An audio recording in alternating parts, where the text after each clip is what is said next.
ಗ್ರಸ್ತ ರಕ್ತ ಚಂದ್ರಗ್ರಹಣ ವಿಶೇಷ ಕಾರ್ಯಕ್ರಮಕ್ಕೆ ಸ್ವಾಗತ. ನಾನು ರಮ್ಯಾ. ಈ ಬಾರಿ ಆಕಾಶದಲ್ಲಿ ಬಿಳಿ ಚಂದ್ರ ಇರಲ್ಲ, ಚಂದ್ರ ರಕ್ತನಂತೆ ಕೆಂಪಗಾಗ್ತಾನೆ. ಶಾಸ್ತ್ರ ಇದನ್ನೇ ರಾಹುಗ್ರಸ್ತ ರಕ್ತ ಚಂದ್ರಗ್ರಹಣ ಅಂತ ಕರೆಯುತ್ತೆ. ರಾಹು ಚಂದ್ರನನ್ನ ಪೂರ್ತಿ ನುಂಗಿದಾಗ ಚಂದ್ರ ಸಾಯೋದಿಲ್ಲ, ಕೆಂಪಾಗಿ ಮತ್ತೆ ಹುಟ್ಟಿ ಬರ್ತಾನೆ. ಇದು ಅಶುಭಾನ ಅಥವಾ ಮರು ಹುಟ್ಟಿನ ಸಂಕೇತನ? ನಿಮ್ಮ ರಾಶಿಗೆ, ನಿಮ್ಮ ಮನೆಗೆ ಏನಾಗತ್ತೆ? ಇವತ್ತು 4 ಶಾಸ್ತ್ರದ ದೃಷ್ಟಿಯಲ್ಲಿ ಸತ್ಯದ ಶೋಧವನ್ನ ಶುರು ಮಾಡ್ತಾ ಇದ್ದೀವಿ.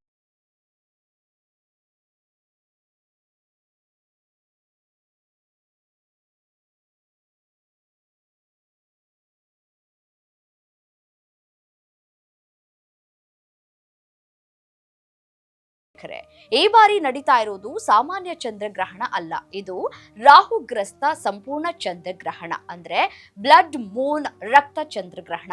ವಿಜ್ಞಾನದ ಪ್ರಕಾರ ಸೂರ್ಯನ ಬೆಳಕು ಭೂಮಿಯ ವಾತಾವರಣದ ಮೂಲಕ ಹಾದು ಹೋಗುವಾಗ ನೀಲಿ ಕಿರಣಗಳು ಚದುರಿ ಕೆಂಪು ಕಿರಣಗಳು ಮಾತ್ರ ಚಂದ್ರನ ಮೇಲೆ ಬಿದ್ದು ಚಂದ್ರ ರಕ್ತದಂತೆ ಕಾಣ್ತಾನೆ. ಆದ್ರೆ ನಮ್ ವೇದ, ಆಗಮ ಮತ್ತೆ ಈ ಜ್ಯೋತಿಷ್ಯ ಪರಂಪರೆ ಇದನ್ನೇ ರಾಹುಗ್ರಸ್ತ ಅಂತ ಕರೆಯುತ್ತೆ. ರಾಹು ಚಂದ್ರನನ್ನ ಸಂಪೂರ್ಣವಾಗಿ ಆವರಿಸಿದಾಗ ಚಂದ್ರ ರಕ್ತವರ್ಣನಾಗಿ ಮತ್ತೆ ಹುಟ್ಟಿ ಬರ್ತಾನೆ ಅಂತ ಶಾಸ್ತ್ರ ಹೇಳುತ್ತೆ. ಹಾಗಾದ್ರೆ ಈ ರಕ್ತ ಚಂದ್ರ ಅಶುಭಾನ? ರಾಹುಗ್ರಸ್ತ ಗ್ರಹಣಕ್ಕೆ ಸಾಮಾನ್ಯ ಗ್ರಹಣಕ್ಕಿಂತ ಶಕ್ತಿ ಜಾಸ್ತಿನಾ? ನಿಮ್ಮ ಮನೆ, ನಿಮ್ಮ ಮನಸ್ಸು, ನಿಮ್ಮ ರಾಶಿಯ ಮೇಲೆ ಈ ಕೆಂಪು ನೆರಳಿನ ಪರಿಣಾಮ ಏನು? ಈ ಎಲ್ಲಾ ಪ್ರಶ್ನೆಗಳಿಗೆ 4 ಶಾಸ್ತ್ರಗಳ ದೃಷ್ಟಿಯಲ್ಲಿ ಉತ್ತರ ಕೊಡೋದಕ್ಕೆ ನಮ್ ಜೊತೆ ಇದ್ದಾರೆ ವೇದ, ಆಗಮ, ಜ್ಯೋತಿಷ್ಯ, ವಾಸ್ತು ಶಾಸ್ತ್ರದ ಮರ್ಮಜ್ಞರು, ಟಿಟಿಡಿ ವೇದ ವಿದ್ವಾಂಸರು ಡಾಕ್ಟರ್ ಎಲ್ ನರಸಿಂಹಮೂರ್ತಿ ಆಚಾರ್ಯರು. ಬನ್ನಿ ಅವ್ರನ್ನ ಕಾರ್ಯಕ್ರಮಕ್ಕೆ ಸ್ವಾಗತ ಮಾಡೋಣ. ನಮಸ್ತೆ ಗುರುಜಿ, ಕಾರ್ಯಕ್ರಮಕ್ಕೆ ಸ್ವಾಗತ. ನಮಸ್ಕಾರ. ವಂದೇಹಂ ಮಂಗಲಾತ್ಮಾನಂ ಭಾಸ್ವಂತಂ ವೇದ ವಿಗ್ರಹಂ ಯಾಜ್ಞವಲ್ಕ್ಯಂ ಮುನಿಶ್ರೇಷ್ಠಂ ಜ್ಯೇಷ್ಠಂ ಹರಿಹರಪ್ರಭಂ ಜಿತೇಂದ್ರಿಯಂ ಚಕ್ರೋಧಂ ಸದಾ ಧ್ಯಾನಪರಾಯಣಂ ಆನಂದನಿಲಯಂ ವಂದೇ ಯೋಗಾನಂದಂ ಮುನೇಶ್ವರಂ ವೇದಾಂತವೇದ್ಯಂ ಸಕಲಾಗಮಗ್ನಂ ದಯಾ ಸುಧಾ ಸಿಂಧುಮನಂತರೂಪಂ ಶ್ರೀಯಾಜ್ಞವಲ್ಕ್ಯಂ ಪರಿಪೂರ್ಣಚಂದ್ರಂ ಶ್ರೀಮದ್ಗುರುಂ ನಿತ್ಯಮಹಂ ನಮಾಮಿ. ಶ್ರೀ ಯೋಗೀಶ್ವರ ಯಾಜ್ಞವಲ್ಕ್ಯ ಸದ್ಗುರುಭ್ಯೋ ನಮಃ. ಗುರುಗಳೇ ನೋಡಿ, ರಕ್ತ ಚಂದ್ರಗ್ರಹಣ ಇರುವಂತಹ ದಿನದಂತೆಯೇ ಈ ರಕ್ಷಾ ಬಂಧನ ಕೂಡ ಬಂದಿದೆ. ಸೊ ಇದರಿಂದ ಏನಾದರೂ ಸಮಸ್ಯೆಗಳಾಗತ್ತಾ? ಅಥವಾ ಇದು ನೀವು ಹೇಳಿದ್ರಿ ಆರಂಭಿಕ ಸಂದರ್ಭದಲ್ಲಿಯೇ ನಮ್ಮ ಭಾರತದಲ್ಲಿ ಸಂಭವಿಸ್ತಾ ಇರುವಂತಹ ಚಂದ್ರಗ್ರಹಣ ಇದಲ್ಲ, ಸೊ ಅಷ್ಟಾಗಿ ಭಯ ಪಡುವಂತಹ ಅಗತ್ಯತೆ ಇಲ್ಲ ಅಂತ ಹೇಳಿ. ರಕ್ಷಾ ಬಂಧನ ದಿನ ಆಗಿರೋದ್ರಿಂದ ವಿಶೇಷತೆ ಹೇಗಿರುತ್ತೆ, ಏನು ಸಮಸ್ಯೆ ಆಗಲ್ವಾ ಅಂತ? ವಿಶೇಷವಾಗಿ ಈ ಒಂದು 28 ಚಂದ್ರಗ್ರಹಣ ಸಂಭವ ಆಗ್ತಾ ಇರೋದು ರಾಖಿ ಹಬ್ಬ ಅಂಥೇಳಿ ಕಾಮನ್ನಾಗಿ ಹೇಳ್ತೀವಿ, ಅಥವಾ ರಕ್ಷಾಬಂಧನ ಅಂಥೇಳಿ ಕರಿತೀವಿ. ಈ ರಕ್ಷಾಬಂಧನ ಅಂದರೆ ಸಹೋದರ ಸಹೋದರಿಯರ ಒಂದು ಹಬ್ಬ ಅಂಥೇಳಿ ಕರಿತೀವಿ. ಎಲ್ಲ ಅಣ್ಣ ತಂಗಿಯರು ಕೈಗೆ ಒಂದು ರಾಖಿಯನ್ನು ಕಟ್ಟುವ ಮೂಲಕ ಒಂದು ಸಹೋದರತ್ವವನ್ನು ಸಾಬೀತು ಮಾಡಿಕೊಡ್ತಕ್ಕಂಥ ಒಂದು ಹಬ್ಬವನ್ನು ಆಚರಣೆಯನ್ನು ಮಾಡ್ತೀವಿ. ನಮ್ಮ ಹಿಂದೂ ಸಂಪ್ರದಾಯದಲ್ಲಿ ಬಂದಿರತಕ್ಕಂಥ ಹಬ್ಬ ಯಾವುದೇ ರೀತಿಯಲ್ಲಿ ವೈಜ್ಞಾನಿಕವಾಗಿ ನೋಡಬಹುದು, ದೃಷ್ಟಿಕೋನದಿಂದ ಅಥವಾ ವೇದದ ಮೂಲಕ ನೋಡ್ಬೋದು. ಅದಕ್ಕೆ ಆದ ಕೆಲವು ವಿಶೇಷವಾಗಿ ವೇದದಲ್ಲಿ ಉಲ್ಲೇಖವನ್ನು ಮಾಡಿದ್ದಾರೆ. ಮೊನ್ನೆ ದಿನ ನಾಗಪಂಚಮಿ, ಗರುಡ ಪಂಚಮಿ ಅಂತೇಳಿ ಕರಿತೀವಿ. ಅದೂ ಸಹ ಅದೇ ರೀತಿಯಲ್ಲಿ ಅಣ್ಣ ತಂಗಿಯರ ಹಬ್ಬವಾಗಿ ವಿಶೇಷವಾಗಿ ನಾವು ಆಚರಣೆಯನ್ನು ಮಾಡ್ತೀವಿ. ಅದೇ ರೀತಿ ರಕ್ಷಾಬಂಧನ ಅಂತಕ್ಕಂಥದ್ದು ಅಣ್ಣ ತಂಗಿಯರ ಒಂದು ವಿಶೇಷವಾಗಿರ್ತಕ್ಕಂಥ ಒಂದು ಹಬ್ಬ ಆಗಿರೋದ್ರಿಂದ ಅವರ ಒಂದು ಗೌರವ, ಅಕ್ಕ ತಂಗಿಯರು ಅಣ್ಣಂದರಿಗೆ ತಮ್ಮಂದರಿಗೆ ಕಟ್ಟುವ ಒಂದು ರಕ್ಷಾಬಂಧನದ ಮೂಲಕ ಅಣ್ಣ ತಮ್ಮಂದರು ವಿಶೇಷವಾಗಿ ಒಳ್ಳೆಯ ಆಯುಷ್ಯ ಸಿಗಲಿ, ಅವರು ಅಣ್ಣ ತಮ್ಮಂದರು ಅಭಿವೃದ್ಧಿ ಆಗಲಿ ಅಂತ ಹಾರೈಸ್ತಕ್ಕಂಥ ಒಂದು ರಕ್ಷಾಬಂಧನ ಆಗಿರೋದ್ರಿಂದ ಎಲ್ಲ ಒಂದು ಸಹೋದರ ಸಹೋದರಿಯರ ಒಂದು ವಿಶೇಷವಾಗಿರ್ತಕ್ಕಂಥ ರಕ್ಷಾಬಂಧನ ಆಗಿರೋದ್ರಿಂದ ವಿಶೇಷವಾಗಿ ಅಣ್ಣ ತಮ್ಮಂದರ, ಅಕ್ಕ ತಂಗಿಯರ ಸಹೋದರತ್ವವನ್ನು ಸಾರುವ ಒಂದು ವಿಶೇಷವಾಗಿರ್ತಕ್ಕಂಥ ಸಂದರ್ಭ ಅದೇ ರಕ್ಷಾಬಂಧನ ಆಗಿ ಆಚರಣೆಯನ್ನು ಮಾಡ್ತಾಯಿದ್ದೀವಿ. ಗುರುಜಿ, ಈ ಬಾರಿ ಆಗ್ತಾ ಇರೋದು ರಾಹುಗ್ರಸ್ತ ಸಂಪೂರ್ಣ ಗ್ರಹಣ, ಮತ್ತೆ ಚಂದ್ರ 100% ನೆರಳಿನಲ್ಲಿ ಹೋಗಿ ಕೆಂಪಾಗ್ತಾನೆ ಅಂತ ಹೇಳ್ತಾರೆ. ವಿಜ್ಞಾನದ ಪ್ರಕಾರ ರೇಲೈಟ್ ಸ್ಕ್ಯಾಟ್ಲಿಂಗ್ ಅಂತ ಕೂಡ ಕರೀತಾರೆ. ಶಾಸ್ತ್ರ ಮತ್ತೆ ರಾಹು ಪೂರ್ತಿ ನುಂಗಿದಾಗ ರಕ್ತವರ್ಣ ಅಂತ ಹೇಳ್ತಾರೆ. ಎರಡೂ ಒಂದೇ ಘಟನೆಗೆ 2 ಭಾಷೆನಾ, ಹೇಗೆ ಅಂತ ಹೇಳಿ?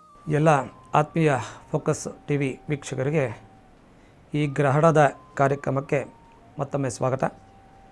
ಈ ತಿಂಗಳು 28 ರಾಹುಗ್ರಸ್ತ ಚಂದ್ರಗ್ರಹಣ ಅಂತೇಳಿ ಉಂಟಾಗ್ತದೆ. ಅದರಲ್ಲಿ ವಿಶೇಷ ರಾಖಿ ಹಬ್ಬ ಅಂತೇನು ಹೇಳ್ತೀವಿ, ಆ ರಾಖಿ ಹಬ್ಬದ ಜೊತೆಗೆ ವಿಶೇಷವಾಗಿರ್ತಕ್ಕಂಥ ಒಂದು ರಕ್ತ ಚಂದ್ರಗ್ರಹಣ ಅಂತೇಳಿ ಉಂಟಾಗ್ತದೆ. ಈ ಒಂದು ಗ್ರಹಣದ ಎಫೆಕ್ಟ್ ಅಂತಕ್ಕಂಥದ್ದು ಯಾವ ರೀತಿ ಇರುತ್ತೆ ಅಂತ ವೈಜ್ಞಾನಿಕವಾಗಿ ಮತ್ತು ವೇದಗಳ ಸಾರವಾಗಿ ನೋಡಿದಾಗ, ವೈಜ್ಞಾನಿಕವಾಗಿ ಒಂದು ಚಂದ್ರಗ್ರಹಣದ ಸಂದರ್ಭದಲ್ಲಿ ಭೂಮಿಯ ನೆರಳು ಚಂದ್ರನ ಮೇಲೆ ಬೀಳುತ್ತೆ ಅಂತೇಳಿ ಹೇಳ್ತೀವಿ. ಅದೇ ರೀತಿ ಭೂಮಿಯ ಒಂದು ವಾತಾವರಣದ ಮೂಲಕ ಹಾದು ಹೋಗ್ತಕ್ಕಂಥ ಒಂದು ಕೆಂಪು ಬೆಳಕು ಚಂದ್ರನ ಕೆಂಪಾಗಿ ಕಾಣುತ್ತೆ ಮಾಡುತ್ತೆ ಅಂತೇಳಿ ಹೇಳ್ತೀವಿ. ಇದನ್ನು ವಿಜ್ಞಾನದಲ್ಲಿ ಗ್ರಹಣ ಅಂತೇಳಿ ಕರಿತೀವಿ. ಅದೇ ರೀತಿ ಒಂದು ವಿಶೇಷವಾಗಿರ್ತಕ್ಕಂಥ ದೃಷ್ಟಿಕೋನದಿಂದ ವೈಜ್ಞಾನಿಕವಾಗಿ ಅದಕ್ಕೆ ಬೇರೆ ರೀತಿಯಲ್ಲಿ ಹೆಸರುಗಳನ್ನು ಕೊಡ್ತಾರೆ. ಆದರೆ ವೇದ ಜ್ಯೋತಿಷ್ಯದ ಮೂಲಕವಾಗಿ ನಾವು ಕರೆಯತಕ್ಕಂಥದ್ದು ಗ್ರಹಣ ಅಂತೇಳಿ ಕರಿತೀವಿ. ಈ ಒಂದು ಚಂದ್ರಗ್ರಹಣ ಅಂದರೆ ವಿಶೇಷ, ಈ ಒಂದು ತಿಂಗಳಿನಲ್ಲಿ 15 ದಿನಗಳ ಹಿಂದೆ ಸೂರ್ಯಗ್ರಹಣ ಮುಗಿದಿದೆ. ಮತ್ತು 15 ದಿನದ ನಂತರದಲ್ಲಿ ಚಂದ್ರಗ್ರಹಣ ಬಂದಿರತಕ್ಕಂಥದ್ದು ವಿಶೇಷ ಅಂತೇಳಿ ಕರಿತೀವಿ. ಈ ಒಂದು ಎರಡೂ ಘಟನೆಗಳನ್ನು ಒಂದು ರೀತಿ ನೋಡಿದಾಗ ವಿಭಿನ್ನ ದೃಷ್ಟಿಕೋನಗಳಿಂದ ವಿವರಣೆಯನ್ನು ಕೊಡಬೇಕಾಗತ್ತೆ. ಓಕೆ, ಈ ಸಾಮಾನ್ಯವಾಗಿ ಈ ಖಂಡಗ್ರಾಸ ಗ್ರಹಣಕ್ಕೂ ಮತ್ತೆ ಈ ರಾಹುಗ್ರಸ್ತ ಖಗ್ರಾಸ ರಕ್ತ ಚಂದ್ರಗ್ರಹಣಕ್ಕೂ ಶಕ್ತಿಯ ವ್ಯತ್ಯಾಸ ಇದೆಯಾ? ಮತ್ತೆ ರಾಹು ಪೂರ್ತಿ ನುಂಗಿದಾಗ ಫಲ ಜಾಸ್ತಿನಾ, ಹೇಗೆ ಅಂತ? ವಿಶೇಷ ನಮ್ಮ ಒಂದು ಶಾಸ್ತ್ರೀಯ ನಂಬಿಕೆಗಳು ಇಲ್ಲಿ ಮುಖ್ಯ ಆಗುತ್ತೆ. ಯಾವ ರೀತಿ ನಾವು ನಂಬಿಕೆಗಳನ್ನು ತಗೊಳ್ತೇವೆ ಅನ್ನೋದ್ರ ಮೇಲೆ ಡಿಪೆಂಡ್ ಆಗುತ್ತೆ. ಮತ್ತು ಸಂಪೂರ್ಣ ಚಂದ್ರಗ್ರಹಣದ ಒಂದು ವಿಶೇಷ ಮಹತ್ವವಿದೆ ಅಂತೇಳಿ ಕರಿಬೋದು.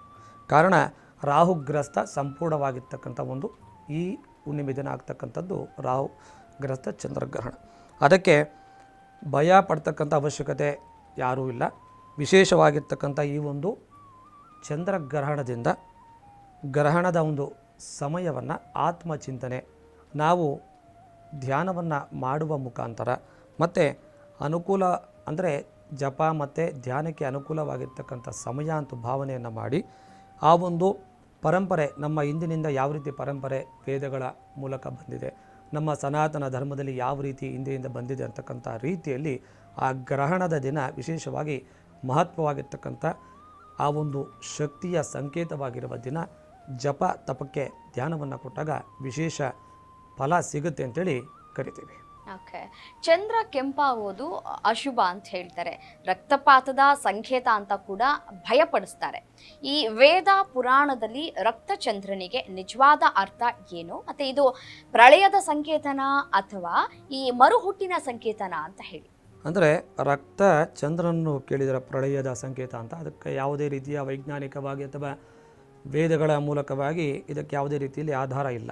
ಅಂದರೆ ಯಾವ ರೀತಿ ರಕ್ತ ಚಂದ್ರ ಬ್ಲಡ್ ಮೂನ್ ಅಂತ ನಾವು ಕರಿತೀವಿ ಅಂದರೆ, ಪ್ರಳಯ ಅಂತಕ್ಕಂಥದ್ದಕ್ಕೆ ಶಬ್ದ ಅರ್ಥಗಳೇ ಬೇರೆ ಬರುತ್ತೆ.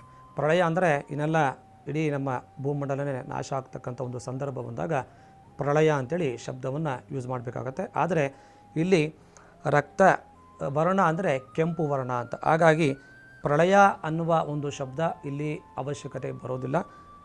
ಅದೇ ರೀತಿಯಲ್ಲಿ ರಾಹುಗ್ರಸ್ತ, ರಾಹು ಸಂಪೂರ್ಣ ಚಂದ್ರನನ್ನು ನುಂಗಿದಾಗ ನಮಗೆ ಒಂದು ಭೌಗೋಳಿಕವಾಗಿ ಆಗ್ತಕ್ಕಂಥ ಒಂದು ಪರಿಸರದಲ್ಲಿ ಬದಲಾವಣೆ ಅಷ್ಟೇ ವಿನಃ ಯಾವುದೇ ರೀತಿಯ ಪ್ರಳಯ ಆಗುತ್ತೆ ಅನ್ನೋದಕ್ಕೆ ಇಲ್ಲಿ ಯಾವುದೇ ರೀತಿಯಲ್ಲಿ ಆಧಾರಗಳು ಇಲ್ಲ. ಈ ಆಗಮ ಶಾಸ್ತ್ರದ ಪ್ರಕಾರ ರಾಹುಗ್ರಸ್ತ ಸಂಪೂರ್ಣ ಗ್ರಹಣದ ದಿನ ಈ ಮನೆ ಪೂಜೆ ಅಥವಾ ದೇವರ ಕೋಣೆ ಪೂಜೆ, ದೇವರ ವಿಗ್ರಹಕ್ಕೆ ವಿಶೇಷ ನಿಯಮ ಏನಾದರೂ ಇದೆಯಾ? ಅಥವಾ ಸಾಮಾನ್ಯ ಗ್ರಹಣಕ್ಕಿಂತ ಈ ಬಾರಿ ಶುದ್ಧಿ ನಿಯಮ ಕಠಿಣವಾಗಿ ಇರುತ್ತಾ, ಹೇಗೆ ಅಂತ ಹೇಳಿ? ಅಂದರೆ ಗ್ರಹಣ ಅಂದ್ರೆ ವಿಶೇಷ ಗ್ರಹಣದ ಸಂದರ್ಭದಲ್ಲಿ ಹಿಡಿದು ಗ್ರಹಣ ಮಧ್ಯ ಆದಿ ಕೊನೆ, ಈ ಒಂದು ಕೊನೆ ಆದ ಸಂದರ್ಭದಲ್ಲಿ ಶುಚಿರ್ಭೂತರಾಗಬೇಕು ಅಂತೇಳಿ ವಿಚಾರವನ್ನು ವೇದಗಳಲ್ಲಿ ಉಲ್ಲೇಖವನ್ನು ಮಾಡಿದ್ದಾರೆ. ಯಾವ ಉದ್ದೇಶ ಅಂದರೆ ಗ್ರಹಣದ ಸೂತಕ ಅಂತ ಸಮಯ ಇರೋದ್ರಿಂದ ಮನೆಯನ್ನು ಗ್ರಹಣ ಬಿಟ್ಟ ನಂತರದಲ್ಲಿ ಶುದ್ಧಿಯನ್ನು ಮಾಡಬೇಕು ಅಂತೇಳಿ ಹೇಳಿದ್ದಾರೆ. ಯಾಕೆ ಅಂದರೆ ಆ ಸೂತಕದ ಸಮಯದಲ್ಲಿ ಒಂದು ಕೆಟ್ಟ ವಾತಾವರಣ ನಿರ್ಮಾಣವಾಗಿರುತ್ತೆ. ಹಾಗಾಗಿ ಸ್ನಾನವನ್ನು ಮಾಡಿ ದೇವರ ಮನೆ ಆಗ್ಬೋದು, ಇಡೀ ಅಡುಗೆ ಮನೆ ಆಗ್ಬೋದು, ಮನೆಯನ್ನು ಶುಚಿಯನ್ನು ಮಾಡಬೇಕು ಅಂತೇಳಿ ವಿವರಣೆಯನ್ನು ಕೊಟ್ಟಿದ್ದಾರೆ. ಇದು ವೈಜ್ಞಾನಿಕವಾಗಿ ಇಂದಿನ ಬಹಳ ಅನೂಚಾನವಾಗಿ ಬಂದಿರತಕ್ಕಂಥ ಒಂದು ಕ್ರಮ ಆಗಿರೋದ್ರಿಂದ ಗ್ರಹಣದ ಸಮಯದಲ್ಲಿ ಚಾಚು ತಪ್ಪದೆ ಎಲ್ಲರೂ ಇದನ್ನು ಪಾಲಿಸಬೇಕು ಅಂತೇಳಿ ಉದ್ದೇಶ. ಓಕೆ, ವೇದಗಳಲ್ಲಿ ಚಂದ್ರನನ್ನ ಮನಸ್ಸೋ ಜಾತಃ, ಮನಸ್ಸಿನ ಕಾರಕ ಅಂತ ಕೂಡ ಹೇಳ್ತಾರೆ. ರಾಹು ಅಂತಂದ್ರೆ ಭ್ರಮೆ ಅಂತ ಕೂಡ ಕರೀತಾರೆ. ರಾಹು ಚಂದ್ರನನ್ನ ಪೂರ್ತಿ ಆವರಿಸಿದಾಗ ಈ ಮನುಷ್ಯನ ಮನಸ್ಸಿನ ಮೇಲೆ ಏನ್ ಪರಿಣಾಮ ಬೀರುತ್ತೆ ಅಂತ ಹೇಳಿ ವೇದ ಹೇಳುತ್ತೆ ಅಂತ. ಚಂದ್ರ ಅಂದರೆ ಮನಸ್ಸೋ ಜಾಯತ ಅಂತ ಈಗ ಮಂತ್ರದ ಮೂಲಕ ವಿವರಣೆಯನ್ನು ಹೇಳಿದ್ದೇವೆ. ಚಂದ್ರ ಮನಸ್ಸಿಗೆ ಕಾರಕವಾಗಿರ್ತಕ್ಕಂಥ ಒಂದು ಗ್ರಹ. ಅದೇ ರೀತಿ ರಾಹು ಅಂದರೆ ಛಾಯಾಗ್ರಹ, ಭ್ರಮೆ. ಅಂದರೆ ಒಬ್ಬ ವ್ಯಕ್ತಿಯ ಜಾತಕದಲ್ಲಿ ರಾಹು ಮತ್ತು ಚಂದ್ರನ ಒಂದು ಸಂಯೋಗ ಇದ್ದಾಗ ತುಂಬ ಡಿಪ್ರೆಷನ್ ಅಂತ ಏನು ಹೇಳ್ತೀವಿ, ಆ ರೀತಿಯ ಒಂದು ಮನೋಭಾವನೆಯನ್ನು ಆ ವ್ಯಕ್ತಿಗೆ ರಾಹು ಮತ್ತು ಚಂದ್ರನ ಒಂದು ಸಂಯೋಗದಿಂದ ಉಂಟಾಗುತ್ತೆ. ಎಲ್ಲ ಇದ್ದರೂ ಸಹ ಏಕಾಂಗಿತನ, ಒಂಟಿತನ ಅಂತ ಏನು ಹೇಳ್ತೀವಿ, ಆ ವ್ಯಕ್ತಿಗೆ ಕಾಡಕ್ಕೆ ಪ್ರಾರಂಭ ಆಗುತ್ತೆ. ಮತ್ತು ಅತಿಯಾದ ಚಿಂತನೆಗಳು, ಅತಿಯಾದ ಯೋಚನೆಗಳು ಮಾಡ್ತಕ್ಕಂಥ ಒಂದು ಶೈಲಿ ಬದಲಾವಣೆ ಆಗುತ್ತೆ. ಎಲ್ಲ ಇದ್ದರೂ ಸಹ ಏನೂ ಇಲ್ಲ ಅನ್ನುವ ಭಾವನೆಯನ್ನು ಈ ರಾಹು ಮತ್ತು ಚಂದ್ರನ ಮೂಲಕ ಆ ವ್ಯಕ್ತಿಗೆ ಸಿಗುತ್ತೆ ಅಂತೇಳಿ ಜ್ಯೋತಿಷ್ಯದ ಮೂಲಕ ವಿವರಣೆಯನ್ನು ಕೊಡ್ಬೋದು. ಓಕೆ, ಸಾಮಾನ್ಯವಾಗಿ ಈ ಗ್ರಹಣದ ಸಂದರ್ಭದಲ್ಲಿ ಅಥವಾ ಸಮಯದಲ್ಲಿ ಅತ್ಯಂತ ಮುಖ್ಯವಾದ ಪ್ರಾಮುಖ್ಯತೆಯನ್ನು ಈ ಜಪಕ್ಕೆ ಕೊಡ್ತಾರೆ. ಸೊ ಈ ರಾಹುಗ್ರಸ್ತ ಸಮಯದಲ್ಲಿ ಜಪವನ್ನು ನಾವು ಮಾಡಿದ್ರೆ ಯಾವ ರೀತಿಯಾದಂತಹ ಫಲ ಸಿಗುತ್ತೆ? ನಿಜವಾಗಿಯೂ 100 ಪಟ್ಟು ಜಾಸ್ತಿ ಶಕ್ತಿ ಇರುತ್ತಾ, ಅಥವಾ ಇದರ ಹಿಂದಿನ ಆಗಮಿಕ ತತ್ವ ಏನು ಹೇಳುತ್ತೆ ಅಂತ ಹೇಳಿ? ಅಂದರೆ ಜಪ ತಪಗಳಿಗೆ ವಿಶೇಷವಾದ ಒಂದು ಸ್ಥಾನವನ್ನು ಕೊಟ್ಟಿದ್ದಾರೆ. ನಾವು ಗ್ರಹಣದ ಸಮಯದಲ್ಲೇ ಜಪ ಮಾಡಬೇಕಂದ್ರೆ ಇಲ್ಲ, ಪ್ರತಿನಿತ್ಯ ಇರತಕ್ಕಂಥ ಗಾಯತ್ರಿ ಜಪಗಳಾಗ್ಬೋದು, ವಿಷ್ಣು ಸಹಸ್ರನಾಮ ಪಾರಾಯಣಗಳಾಗ್ಬೋದು, ಯಾವುದೇ ಒಂದು ದೇವರ ಧ್ಯಾನವನ್ನು ಅಥವಾ ಮಂತ್ರಗಳನ್ನು ಪಾರಾಯಣ ಮಾಡ್ತಕ್ಕಂಥದ್ದು ಕೇವಲ ಗ್ರಹಣದ ಸಮಯದಲ್ಲಿ ಮಾತ್ರ ನೀಡಿಲ್ಲ. ನಮ್ಮ ಋಷಿಮುನಿಗಳು ಪ್ರತಿನಿತ್ಯ ನಾವು ಶುಚಿರ್ಭೂತರಾಗಿ ಸ್ನಾನ ಸಂಧ್ಯಾವಂದನೆಗಳನ್ನು ಮಾಡಿ ಜಪತಪಗಳನ್ನು ಮಾಡಿದಾಗ ಅದಕ್ಕೆ ಆದ ವಿಶೇಷ ಫಲ ಖಂಡಿತವಾಗಿ ಸಿಗುತ್ತೆ. ಇಲ್ಲಿ ಎಲ್ಲರೂ ಆ ಒಂದು ಅವಶ್ಯಕತೆಗೆ ತಕ್ಕ ಜಪತಪಗಳನ್ನು ಮಾಡಿಕೊಳ್ಳೋಕ್ಕೆ ಅವಕಾಶ ಇಲ್ಲ ಅಂದ ಸಂದರ್ಭದಲ್ಲಿ ಮಾತ್ರ ಈ ರೀತಿಯಾಗಿ ಗ್ರಹಣದ ಸಮಯದಲ್ಲಿ ಜಪತಪಗಳನ್ನು ಮಾಡಿದಾಗ ಒಂದು ರೀತಿಯಲ್ಲಿ ವಿಶೇಷ ಫಲ ಸಿಗುತ್ತೆ ಅನ್ನುವ ಉದ್ದೇಶದಿಂದ ನಮ್ಮ ಹಿರಿಯರು ಹಾಕಿರ್ತಕ್ಕಂಥ ಒಂದು ಪರಂಪರೆ ಅಂತೇಳಿ ಕರಿಬೋದು. ಓಕೆ, ಈ ರಾಹುಗ್ರಸ್ತ ರಕ್ತ ಚಂದ್ರಗ್ರಹಣ ಯಾವ ರಾಶಿ ಮತ್ತು ಯಾವ ನಕ್ಷತ್ರದಲ್ಲಿ ನಡೀತಾ ಇದೆ? ಈ ಬಾರಿ ಯಾವ 3 ರಾಶಿಯವರಿಗೆ ಮಾನಸಿಕ ಒತ್ತಡ, ಈ ನಿದ್ರಾಹೀನತೆ, ಗೊಂದಲ ಇವೆಲ್ಲವೂ ಜಾಸ್ತಿ ಆಗಬಹುದು? ಯಾವ 2 ರಾಶಿಗೆ ಅದೃಷ್ಟ ಇದೆ ಅಂತ ಹೇಳಿ? ವಿಶೇಷವಾಗಿ 28 ಶುಕ್ರವಾರ ದಿನ ಗ್ರಹಣ ಸಂಭವ ಆಗ್ತಾ ಇದೆ. ಶತಭಿಷ ನಕ್ಷತ್ರ ಕುಂಭರಾಶಿಯ ಸಿಂಹ ಲಗ್ನದಲ್ಲಿ ಈ ಒಂದು ಚಂದ್ರಗ್ರಹಣ ಏರ್ಪಾಡಾಗ್ತಾ ಇದೆ. ಈ ಒಂದು ಸಮಯ ಅಂದಾಗ ಬೆಳಿಗ್ಗೆ 6:54 ಪ್ರಾರಂಭವಾಗಿ ಮಧ್ಯಾಹ್ನ 12:31 ಚಂದ್ರಗ್ರಹಣ ಪರಿಪೂರ್ಣವಾಗಿರುತ್ತೆ. ಹೆಚ್ಚು ಕಮ್ಮಿ 5:30 ಅವಕಾಶ ಒಂದು ಸಮಯ ಈ ಚಂದ್ರಗ್ರಹಣ ಇರೋದರಿಂದ ಕೆಲವು ರಾಶಿಗಳವರಿಗೆ ಅದೃಷ್ಟವನ್ನು ತಂದುಕೊಡುತ್ತೆ, ಕೆಲವು ರಾಶಿಗಳವರಿಗೆ ಸ್ವಲ್ಪ ಸಮಯ ಅಂದರೆ ಕೆಲವು ಕೆಟ್ಟ ಫಲಗಳು ಸಿಗುತ್ತೆ ಅಂತೇಳಿ ವೈಜ್ಞಾನಿಕವಾಗಿ ಮತ್ತು ಜ್ಯೋತಿಷದ ಮೂಲಕ ವಿಚಾರಗಳನ್ನು ತಿಳಿಸಬಹುದು. ವಿಶೇಷ ಈ ಒಂದು ಸಿಂಹ ಲಗ್ನದಲ್ಲಿ ಮತ್ತು ಶತಭಿಷ ನಕ್ಷತ್ರ ಕುಂಭ ರಾಶಿಯಲ್ಲಿ ಈ ಗ್ರಹಣ ಆಗ್ತಾ ಇರೋದ್ರಿಂದ ಎಚ್ಚರಿಕೆಯನ್ನು ತೆಗೆದುಕೊಳ್ತಕ್ಕಂಥ ರಾಶಿಗಳು ಅಂದರೆ ಸಿಂಹರಾಶಿಯವರು ತುಂಬ ಎಚ್ಚರಿಕೆಯನ್ನು ತೆಗೆದುಕೊಳ್ಳೋದು ತುಂಬ ಒಳ್ಳೆಯದು. ಮತ್ತು ಶತಭಿಷ ನಕ್ಷತ್ರ ಕುಂಭರಾಶಿಯಲ್ಲಿ ಗ್ರಹಣ ಆಗ್ತಾ ಇರೋದ್ರಿಂದ ಈ ಕುಂಭರಾಶಿಯವರು ಸಹ ಈ ಒಂದು ಗ್ರಹಣದ ಸಮಯದಲ್ಲಿ ಅವಶ್ಯವಾಗಿ ಒಂದು ಆ ಚಂದ್ರ ಗ್ರಹಣದ ಎಫೆಕ್ಟ್ ಅಂತಕ್ಕಂಥದ್ದು ಪಾರಾಗಬೇಕು ಅಂದಾಗ ಅದಕ್ಕೆ ಬೇಕಾಗಿರ್ತಕ್ಕಂಥ ಪರಿಹಾರಗಳನ್ನು ಮಾಡುವುದು ತುಂಬ ಒಳ್ಳೆಯದು. ಅದೃಷ್ಟ ಅಂತ ನೋಡಿದಾಗ ಈ ಒಂದು ಸಿಂಹ ಲಗ್ನದಿಂದ ಒಂದು 5ನೇ ಮನೆ ಆಗ್ಬೋದು, ಅಥವಾ 7ನೇ ಮನೆ, 9ನೇ ಮನೆ, 10, 11 ಈ ರೀತಿಯಲ್ಲಿ ಲಗ್ನದಿಂದ ನಾವು ಪರಿಗಣನೆಯನ್ನು ತೆಗೆದುಕೊಂಡಾಗ ಕೆಲವು ರಾಶಿಗಳವರೆಗೆ ವೈಯಕ್ತಿಕವಾಗಿ ಲಾಭ ಅಂಥೇಳಿ ಕಾಣಿಸುತ್ತೆ. ಹಾಗೆ ಯಾವ ರಾಶಿಗಳವರೆಗೆ ಈ ಒಂದು ಗ್ರಹಣದಿಂದ ಹೆಚ್ಚಿನ ಲಾಭ ಉಂಟಾಗುತ್ತೆ ಅಂತ ನಾವು ಜ್ಯೋತಿಷದ ಮೂಲಕ ನೋಡಿದಾಗ ವೃಷಭ, ಮಿಥುನ ಮತ್ತು ಮಕರ ರಾಶಿಯವರಿಗೆ ಒಳ್ಳೆಯ ಆರ್ಥಿಕ ಲಾಭ ಆಗುತ್ತೆ ಅಂತಕ್ಕಂಥದ್ದು ಜ್ಯೋತಿಷದ ಮೂಲಕ ವಿಚಾರಗಳನ್ನು ತಿಳ್ಕೊಬೋದು. ಓಕೆ, ಈ ರಕ್ತ ಚಂದ್ರ ಅಂತಂದ್ರೆ ಚಂದ್ರನಿಗೆ ಗಾಯ ಆಯಿತು ಅಂತ ಹೇಳ್ತಾರೆ. ಚಂದ್ರ ಮನಸ್ಸಿನ ಕಾರಕ ಆಗಿರೋದ್ರಿಂದ ಮನಸ್ಸು ದುರ್ಬಲ ಆಗಿರುವವರಿಗೆ, ಈ ಖಿನ್ನತೆಯಲ್ಲಿ ಇರೋರಿಗೆ ಈ ಒಂದು ದಿನ ವಿಶೇಷವಾದಂತಹ ಏನಾದರೂ ಎಚ್ಚರಿಕೆಯನ್ನು ತೆಗೆದುಕೊಳ್ಬೇಕಾ ಅಂತ ಹೇಳಿ? ಅಂದರೆ ಗ್ರಹಣ ಅಂದರೆ ವೈಯಕ್ತಿಕವಾಗಿ ಏನಾಗಿದೆ, ನಮ್ಮಲ್ಲಿ ಏನೋ ಆಗುತ್ತೆ, ಕೆಟ್ಟದಾಗತ್ತೆ ಅಂತೇಳಿ ಒಂದು ಭಯ ಅಂತಕ್ಕಂಥದ್ದು ಭಾಳ ಹಿಂದಿನಿಂದ ಇದೆ. ಗ್ರಹಣ ಅಂದರೆ ಪರಿಸರದಲ್ಲಿ ಆಗ್ತಕ್ಕಂಥ ಒಂದು ಕಾಮನ್ ಆಗತಕ್ಕಂಥ ಒಂದು ಪರಿಸ್ಥಿತಿ ಅಂತೇಳಿ ತಿಳ್ಕೊಬೇಕಾಗತ್ತೆ. ಭ್ರಮೆ ಏನೋ ಆಗುತ್ತೆ ಅನ್ನೋ ಭ್ರಮೆಯಲ್ಲಿ ಆ ವ್ಯಕ್ತಿ ಮುಳುಗ್ತಾರೆ, ಅದು ತಪ್ಪು ಅಂತೇಳಿ ತಿಳ್ಕೊಬೇಕಾಗತ್ತೆ. ಯಾವುದೇ ರೀತಿಯ ಭ್ರಮೆ ಮತ್ತು ಭಯವನ್ನು ಬಿಟ್ಟು ಆ ಗ್ರಹಣದ ಸಮಯದಲ್ಲಿ ಏಕಾಗ್ರತೆಯಿಂದ ಭಗವಂತನ ಧ್ಯಾನವನ್ನು ಮಾಡಿದಾಗ ಯಾವುದೇ ರೀತಿಯಲ್ಲಿ ಆ ವ್ಯಕ್ತಿಗೆ ಆ ಒಂದು ಗ್ರಹಣದಿಂದ ಆಗ್ತಕ್ಕಂಥ ಪಾಸಿಟಿವ್ ವೈಬ್ರೇಷನ್ಸ್ ಆಗ್ಬೋದು, ನೆಗೆಟಿವ್ ವೈಬ್ರೇಷನ್ಸ್ ಅಂತ ಆಗ್ಬೋದು, ಖಂಡಿತವಾಗಿ ಸಿಗುತ್ತೆ ಅಂತೇಳಿರ್ಬೋದು. ಹಾಗಾಗಿ ಗ್ರಹಣದ ಸಮಯದಲ್ಲಿ ಹೆಚ್ಚಿನ ಕಾಲ ಭಗವಂತನನ್ನು ಧ್ಯಾನವನ್ನು ಮಾಡಬೇಕು ಅಂತೇಳಿ ಈ ಜ್ಯೋತಿಷ್ಯ ವೇದಗಳ ಮೂಲಕ ತಿಳ್ಕೊಬೇಕಾಗತ್ತೆ. ಓಕೆ, ರಾಹುಗ್ರಸ್ತ ಗ್ರಹಣದ ಸಮಯದಲ್ಲಿ ಈ ಒಂದಷ್ಟು ಮಕ್ಕಳುಗಳು ಹುಟ್ಟುತ್ತಾರೆ. ಹುಟ್ಟಿದ ಮಗುವಿಗೆ ಗ್ರಹಣ ದೋಷ ಜಾಸ್ತಿನಾ ಅಥವಾ ತಂದೆ ತಾಯಿ ಭಯಪಡಬೇಕಾ ಅಥವಾ ಇದಕ್ಕೆ ಸರಳ ಪರಿಹಾರ ಏನಾದರೂ ಇದೆಯಾ? ಹುಟ್ಟೋ ಮಕ್ಕಳು ಏನು ಮಾಡೋಕ್ಕಾಗತ್ತೆ, ಇಂಥ ಸಮಯ ಅಂತ ಏನು ಹೇಳಿ ಕೇಳಿ ಹುಟ್ಟೋದಿಲ್ಲ. ಸೊ ಏನಾಗಬಹುದು, ಏನಾದರೂ ಸಮಸ್ಯೆ ಆಗಬಹುದಾ ಅಂತ ಹೇಳಿ? ಸಾಮಾನ್ಯವಾಗಿ ಒಬ್ಬ ಮಗು ಹುಟ್ಟಿದ ಒಂದು ಸಂದರ್ಭದಲ್ಲಿ ನಾವು ಕಡೆಗೆ ತೆಗೆದುಕೊಳ್ಳೋದು ಜಾತಕ ಕುಂಡಲಿ ಅಂತೇಳಿ ಕರಿತೇವೆ ಜ್ಯೋತಿಷ್ಯದಲ್ಲಿ. ಗ್ರಹಣದ ಸಮಯದಲ್ಲಿ ಜನನವಾಗಬಹುದು ಅಥವಾ ಅಮಾವಾಸ್ಯೆ, ಹುಣ್ಣಿಮೆ, ಬೇರೆ ತಿಥಿಗಳಲ್ಲಿ ಮಗು ಜನನವಾದರೂ ಸಹ ಅದಕ್ಕೆ ಆದ ಕೆಲವು ಮಹತ್ವವಾದ ವಿಶೇಷವಾದ ಸ್ಥಾನಗಳನ್ನು ಜ್ಯೋತಿಷ್ಯದಲ್ಲಿ ವಿಚಾರಗಳನ್ನು ಹೇಳ್ತಾರೆ. ಆದರೆ ಗ್ರಹಣದ ಸಮಯದಲ್ಲಿ ಮಗು ಜನನವಾಗಿದೆ, ಅದಕ್ಕೆ ಯಾವುದಾದರೂ ಆ ಗ್ರಹಣದ ಎಫೆಕ್ಟ್ ಅಂತ ಏನು ಹೇಳ್ತೀವಿ ಅದರಿಂದ ಸಮಸ್ಯೆ ಉಂಟಾಗುತ್ತಂದರೆ ಇದಕ್ಕೆ ವೈಜ್ಞಾನಿಕವಾಗಿ ಜ್ಯೋತಿಷ್ಯದ ಮೂಲಕವಾಗಿ ಆಧಾರ ಇಲ್ಲ. ಕಾರಣ ನಾವು ಗಣನೆಗೆ ತೆಗೆದುಕೊಳ್ತಕ್ಕಂಥದ್ದು ಕೇವಲ ಲಗ್ನ, ಆ ಮಗು ಹುಟ್ಟಿರ್ತಕ್ಕಂಥ ಜನನದ ಸಮಯದ ಮೇಲೆ ಒಳ್ಳೆಯದಾಗ್ಬೋದು ಕೆಟ್ಟದಾಗ್ಬೋದು, ಆ ಲಗ್ನದಿಂದ ಹಿಡಿದು 12 ಮನೆಗಳಲ್ಲಿ ಯಾವ ರಾಶಿಯಲ್ಲಿ ಯಾವ ಗ್ರಹಗಳು ಯಾವ ಮನೆಗಳಲ್ಲಿ ಇದುವೆ ಅಂತಕ್ಕಂಥದ್ದನ್ನು ನೋಡಿ ಆ ಮಗುವಿಗೆ ವಿಚಾರಗಳನ್ನು ಹೇಳ್ತೀವಿ. ಹಾಗಾಗಿ ಗ್ರಹಣದ ದಿನ ಮಗು ಹುಟ್ಟಿದೆ ಅಂಥೇಳಿ ಅದಕ್ಕೆ ಹೆಚ್ಚಿನ ರೀತಿಯಲ್ಲಿ ಪಶ್ಚಾತ್ತಾಪ ಪಡ್ತಕ್ಕಂಥ ಅವಶ್ಯಕತೆ ತಂದೆ ತಾಯಿಗಳಿಗೆ ಖಂಡಿತವಾಗಿ ಇಲ್ಲ.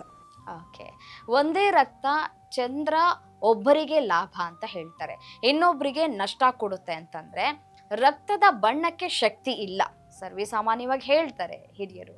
ಸೊ ನಮ್ಮ ಕುಂಡಲಿಯ ಚಂದ್ರನ ಸ್ಥಾನವೇ ಫಲವನ್ನ ನಿರ್ಧಾರ ಮಾಡುತ್ತಾ ಹೇಗೆ ಅಂತ ಹೇಳಿ? ಅಂದರೆ ಜಾತಕ ಕುಂಡಲಿಯಲ್ಲಿ ಕೇವಲ ಚಂದ್ರ ಇರತಕ್ಕಂಥ ಮನೆಯನ್ನು ನೋಡಿ ಫಲ ಹೇಳ್ಬೋದು ಒಂದು ನಿರ್ಧಾರ. ಆದರೆ ಕೇವಲ ಚಂದ್ರನಿಂದ ಹಿಡಿದು ಫಲ ಹೇಳೋದು ಎಲ್ಲ ಸಾಧ್ಯ ಆಗೋದಿಲ್ಲ.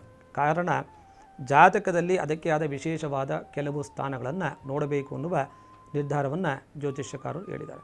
ಅಂದರೆ ಲಗ್ನ ಗಣನೆಗೆ ತೆಗೆದುಕೊಳ್ಳಬೇಕಾಗತ್ತೆ, ಮತ್ತು ಮಗು ಜನಿಸಿರ್ತಕ್ಕಂಥ ಸಮಯವನ್ನು ಗಣನೆ ತೆಗೆದುಕೊಳ್ಬೇಕು, ಮತ್ತು ಯಾವ ಗ್ರಹ ಉಚ್ಚಸ್ಥಾನದಲ್ಲಿದೆ ನೀಚ ಸ್ಥಾನದಲ್ಲಿದೆ, ಯಾವ ಗ್ರಹಗಳ ದೃಷ್ಟಿ ಇದೆ, ಇವೆಲ್ಲವನ್ನು ನಾವು ನಿರ್ಧಾರವನ್ನು ಮಾಡಿ ನೋಡಿದಾಗ ಮಾತ್ರ ಆ ಮಗುವಿಗೆ ಒಳ್ಳೆಯ ಫಲ ಹೇಳೋದಕ್ಕೆ ಅವಕಾಶಗಳು ಉಂಟು. ಹಾಗಾಗಿ ಕೇವಲ ಚಂದ್ರ ಇರುವ ಮನೆಯಿಂದ ನಿರ್ಧಾರ ಮಾಡೋದಕ್ಕೆ ಜ್ಯೋತಿಷ್ಯದಲ್ಲಿ ಆಗೋದಿಲ್ಲ. ಒಂದು ದೃಷ್ಟಿಯಿಂದ ಮಾತ್ರ ಚಂದ್ರ ಇರುವ ನಿರ್ಧಾರವನ್ನು ಮಾಡ್ಬೋದು ಅಂತೇಳಿ ಹೇಳ್ತಾರೆ. ಹಾಗಾಗಿ ಕೇವಲ ಚಂದ್ರನ ಮನೆಯಿಂದ ದೃಷ್ಟಿಯನ್ನು ಮಾಡಿ ಜಾತಕದವನ್ನು ಹೇಳೋದಕ್ಕೆ ಆಗೋದಿಲ್ಲ. ಓಕೆ, ರಾಹುಗ್ರಸ್ತ ಸಂಪೂರ್ಣ ಈ ಗ್ರಹಣದ ದಿನ ಮನೆಯ ವಾಸ್ತುವಿಗೆ ಸಂಬಂಧಪಟ್ಟಂತೆ ವಿಶೇಷ ಎಚ್ಚರಿಕೆ ಏನಾದರೂ ತೆಗೆದುಕೊಳ್ಬೇಕಾ?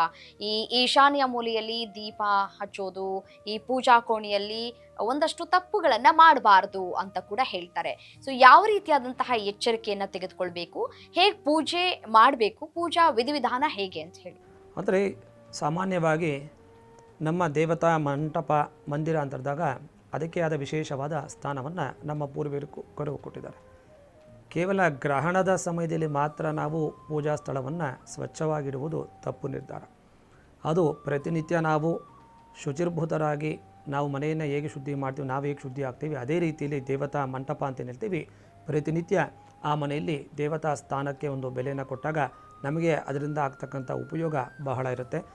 ಕೇವಲ ಗ್ರಹಣ ಬಂದಿದೆ ಅಂಥೇಳಿ ದೇವತಾ ಮಂಟಪವನ್ನು ದೇವತಾ ಮಂದಿರವನ್ನು ನಾವು ಶುಚಿಯನ್ನು ಮಾಡಬೇಕು ಅನ್ನೋದು ತಪ್ಪು ನಿರ್ಧಾರ. ಪ್ರತಿನಿತ್ಯ ಆ ಒಂದು ವಾಸ್ತು ಅನ್ನೋದೆಂದರೆ ಶುಚಿಯಾಗಿರ್ತಕ್ಕಂಥದ್ದು ಅಂತೇಳಿ ಹೇಳ್ತೀವಿ.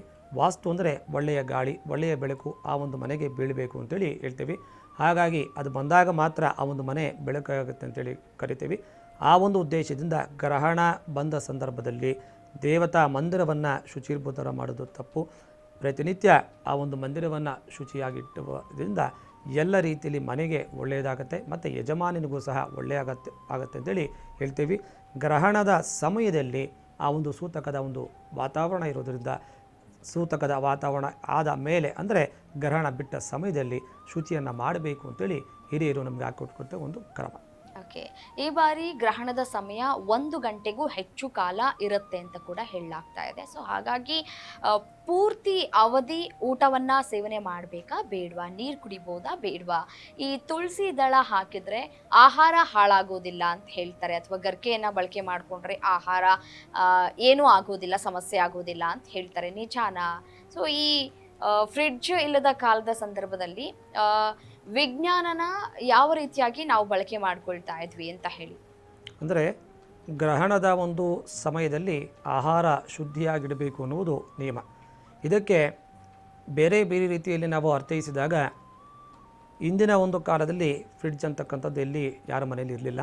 ಅದಕ್ಕೆ ನಮ್ಮ ಪೂರ್ವಿಕರು ಹಾಕಿಕೊಟ್ಟಿರೋದು ಸಂಪ್ರದಾಯ ಏನಪ್ಪ ಅಂದರೆ ದರ್ಬೆ ಅಂತಕ್ಕಂಥದ್ದು ಎಲ್ಲ ಕಡೆ ಹಳ್ಳಿಗಳಲ್ಲಿ ಸಿಗುವ ಒಂದು ಹುಲ್ಲು ವಸ್ತು ಆಗಿದೆ.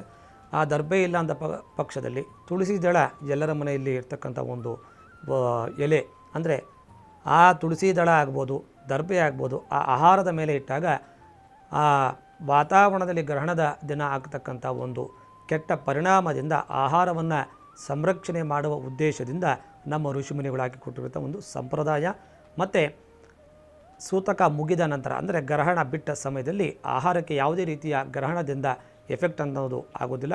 ಆ ಒಂದು ಉದ್ದೇಶದಿಂದ ಕೇವಲ ದರ್ಬೆ ಅಥವಾ ತುಳಸಿ ದಳವನ್ನು ಆಹಾರದ ಮೇಲೆ ಇಟ್ಟಾಗ ಅದು ಪವಿತ್ರವಾಗಿರುತ್ತೆ ಎನ್ನುವ ದೃಷ್ಟಿಯಿಂದ ನಮ್ಮ ಹಿರಿಯರು, ನಮ್ಮ ಋಷಿಮುನಿಗಳು ಹಾಕಿಕೊಟ್ಟಿರುವ ಒಂದು ಪರಂಪರೆ. ಆ ಒಂದು ದೃಷ್ಟಿಯಿಂದ ನಾವು ಅದನ್ನು ಸಂರಕ್ಷಣೆ ಮಾಡಬೇಕಾಗತ್ತೆ. ಇದಕ್ಕೆ ಇಂದಿನ ಕಾಲದಲ್ಲಿ ಫ್ರಿಡ್ಜ್ ಅನ್ನೋದು ಎಲ್ಲಿ ಇರಲಿಲ್ಲ. ಅದಕ್ಕೆ ಬಳಕೆ ಮಾಡ್ತಾ ಇದ್ದಿದ್ದು ಕೇವಲ ದರ್ಬೆ ಮತ್ತು ತುಳಸಿ ದಳ ಅನ್ನುವುದು ನೋಡಬೇಕಾಗತ್ತೆ. ಫ್ರಿಡ್ಜಲ್ಲಿ ಒಳಗಡೆ ಇಟ್ಟರೂ ಕೂಡ ನಾವು ದರ್ಬೆಗಳನ್ನ ಬಳಕೆ ಮಾಡ್ಕೋಬೇಕು. ಓಕೆ, ಈ ರಾಹುಗ್ರಸ್ತ ದಿನ ಗರ್ಭಿಣಿಯರು ರಕ್ತಚಂದ್ರವನ್ನ ನೋಡಬಾರ್ದು ಅಂತ ಕೂಡ ಸಾಮಾನ್ಯವಾಗಿ ಹೇಳ್ತಾರೆ ಹಿರಿಯರು. ಸಾಮಾನ್ಯ ಗ್ರಹಣಕ್ಕೂ ಇದಕ್ಕೂ ವ್ಯತ್ಯಾಸ ಏನಾದರೂ ಇದೆಯಾ, ಮತ್ತೆ ವೈಜ್ಞಾನಿಕವಾಗಿ ಇದಕ್ಕೆ ಆಧಾರ ಏನಾದರೂ ಇದೆಯಾ ಅಂತ ಹೇಳಿ. ವಿಶೇಷ ಒಂದು ಗ್ರಹಣದ ಸಮಯದಲ್ಲಿ ಗರ್ಭಿಣಿ ಸ್ತ್ರೀಯರು ಆಚೆ ಬರಬಾರ್ದು ಅನ್ನತಕ್ಕಂಥದ್ದು ಒಂದು ನಿಯಮ. ಅಂದರೆ ಆ ಒಂದು ಕೆಟ್ಟ ಸಮಯ ಆಗಿರೋದ್ರಿಂದ ಪರಿಸರದಲ್ಲಿ ಆ ಒಂದು ಮಗು ಬೆಳೆಯುವ ಒಂದು ಸಂದರ್ಭದಲ್ಲಿ ಆ ಒಂದು ಕೆಟ್ಟ ಸಮಯ ಆಗಿರೋದ್ರಿಂದ ಗರ್ಭಿಣಿ ಸ್ತ್ರೀಯರು ಗ್ರಹಣದ ಸಮಯದಲ್ಲಿ ಯಾವುದೇ ಕಾರಣಕ್ಕೂ ಆಚೆ ಬರಬಾರ್ದು ಅನ್ನುವುದು ನಿಯಮ. ಮತ್ತು ಆಚೆ ಬಂದ ನಂತರದಲ್ಲಿ ಯಾವುದೇ ಒಂದು ಕೆಟ್ಟ ಬೆಳವಣಿಗೆ ಉಂಟಾಗುತ್ತೆ ಅನ್ನುವ ಉದ್ದೇಶದಿಂದ ನಮ್ಮ ಋಷಿಮುನಿಗಳು ಹಿರಿಯರು ಆಗಿರ್ತಕ್ಕಂಥ ಸಂಪ್ರದಾಯ. ಆ ಒಂದು ಉದ್ದೇಶದಿಂದ ಯಾವುದೇ ಗ್ರಹಣ, ಚಂದ್ರಗ್ರಹಣ ಆಗಲಿ ಸೂರ್ಯಗ್ರಹಣ ಆಗಲಿ, ಕೆಲವು ಸಂದರ್ಭಗಳಲ್ಲಿ ಮತ್ತು ಕೆಲವು ಅಮಾವಾಸ್ಯೆ ಹುಣ್ಣಿಮೆ ತಿಥಿಗಳಲ್ಲಿ ಸಹ ಗರ್ಭಿಣಿ ಸ್ತ್ರೀಯರು ರಾತ್ರಿ ಹೊತ್ತು ಓಡಾಡಬಾರದು ಅನ್ನುವ ಒಂದು ನಿಯಮ ಇರೋದರಿಂದ ಈ ಎಲ್ಲ ದೃಷ್ಟಿಕೋನದಿಂದ ನಮ್ಮ ಹಿರಿಯರು ಹಾಕಿರ್ತಕ್ಕಂಥ ಒಂದು ಸಂಪ್ರದಾಯ ಅಂತೇಳಿ ಹೇಳ್ತೀವಿ. ಮತ್ತು ವೈಜ್ಞಾನಿಕವಾಗಿ ಆ ಒಂದು ಸೂರ್ಯಗ್ರಹಣಕ್ಕೂ ಮತ್ತು ಚಂದ್ರಗ್ರಹಣಕ್ಕೂ ಇರ್ತಕ್ಕಂಥ ವ್ಯತ್ಯಾಸ ಅಂದರೆ, ಸೂರ್ಯಗ್ರಹಣವನ್ನು ನಾವು ಬರೀ ಕಣ್ಣಿನಿಂದ ನೋಡೋದಕ್ಕೆ ಅವಕಾಶಗಳು ಇಲ್ಲ. ಆದರೆ ಚಂದ್ರಗ್ರಹಣವನ್ನು ನಾವು ಬರೀ ಕಣ್ಣಿನಿಂದ ನೋಡ್ಬೋದು, ಅದಕ್ಕೆ ಯಾವುದೇ ರೀತಿಯ ದೋಷ ಇಲ್ಲ ಅಂಥೇಳಿ ವೈಜ್ಞಾನಿಕವಾಗಿ ಇದು ಸಾಧನೆ ಆಗಿರೋದ್ರಿಂದ ಇದಕ್ಕೆ ಯಾವುದೇ ರೀತಿಯ ಒಂದು ದೋಷ ಇಲ್ಲ, ನೋಡಬಹುದು.